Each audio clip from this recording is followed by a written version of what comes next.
And they were once appointed heads of the late Queen's Commonwealth Trust, but Harry and Meghan have since tried their best to trash the monarchy's relationship with its member nations, including allowing it to be called British Empire 2.0 in their Ballfest Netflix documentary.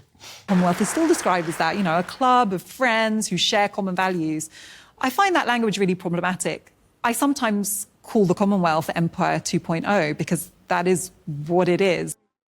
Make no mistake, the Sussexes have tried tearing apart the Commonwealth. Now, though, senior royals are planning a 2-year blitz of formal visits to protect ties with the former colonial territories.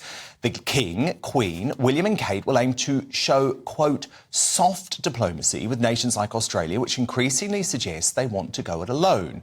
What do you think? Will new royal tours be enough to reverse Harry and Meghan's damage to the Commonwealth? Debating this now is former aide to Margaret Thatcher, Nile Gardiner, the activist and journalist Peter Tatchell, and royal scoop getter at The Spectator, Cara Kennedy. So, Nile Gardiner, look, there is a lot of damage that has to be undone, isn't there? Because maybe in the UK, and maybe even to a certain extent in the US, folk are waking up to the lies told by Harry and Meghan.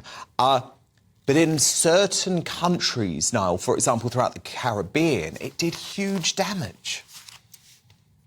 Well, Dan, it's great to be here on the show today. And as you point out, Dan, I think that Meghan and Harry have done their best to try and undermine the royal family, the British monarchy, but also they've done their best to try and undermine the Commonwealth as well. It's an absolute disgrace.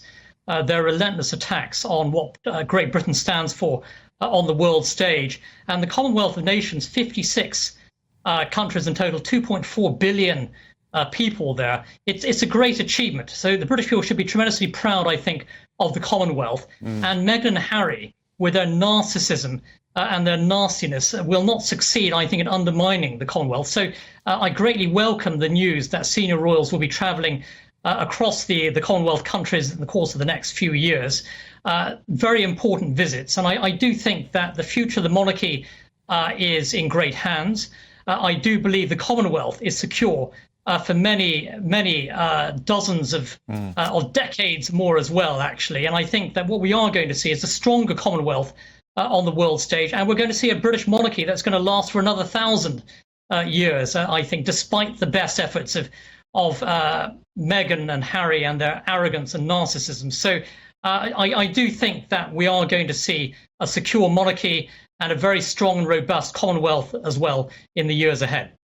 Peter Tatchell, you're not so certain, are you? You actually think a lot of this damage done by Harry and Meghan is not going to be turned around simply by a royal tour from William or Charles?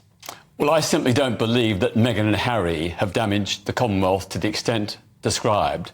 The problem with the Commonwealth is that countries, long before Meghan and Harry said anything, were talking about ditching the monarch, King Charles, or his predecessor, Queen Elizabeth, as their head of state. They want to be republics. Out of the 56 Commonwealth member states, only 14 have King Charles as head of state. And countries like Jamaica and Antigua and Barbuda are already planning to go alone and become republics without King Charles as head of state. So that's been long in the making, and it lies more particularly in the history of the royal family's involvement in the slave trade and in colonization, which caused those countries great harm and damage.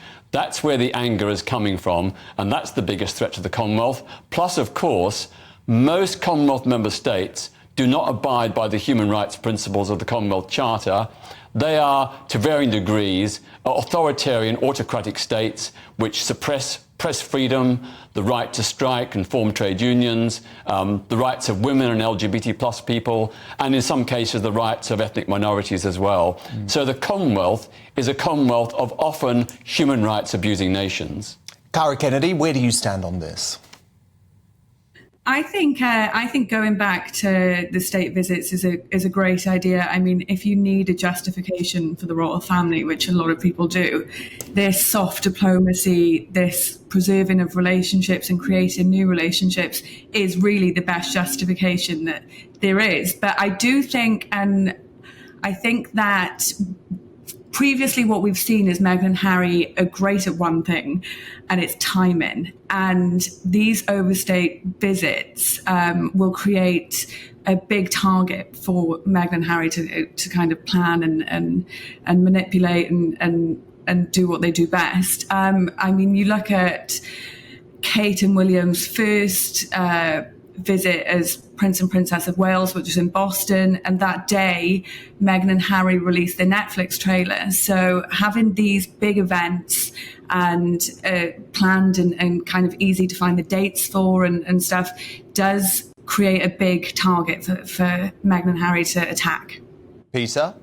Well, you look at the response in the Commonwealth countries that Kate and William visited. Yeah. It was a PR disaster. Yeah, but that was because of what Harry and Meghan had done, Peter. No. It's because it was because they rode around in a Jeep looking like Prince Philip and the Queen 50 years ago. They came across as arrogant colonial But remember, that was rulers. the first tour after the Oprah interview, Niall. And I believe, and from my reporting on this, it's exactly what Harry and Meghan wanted to achieve. They were trying to derail that Caribbean tour for William and Kate, and to an extent it worked.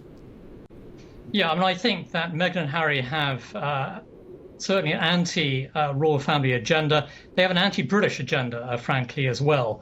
And they are, I think, two of the most, incredibly miserable and narcissistic individuals on the face of the earth.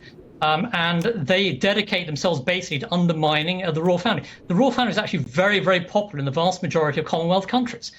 Most people in the Commonwealth admire the royal family. And so I think that this idea that, Meghan and Harry will succeed in their nefarious, deeply unpleasant mission, they're not going to succeed at all. I think they're already sinking failures, and they are going to fail spectacularly in terms of their attacks on the royal family and their attacks on the Commonwealth as well. OK, fascinating debate. Nile Gardiner, Peter Tatchell, Cara Kennedy, love speaking to you always. Who do you agree with?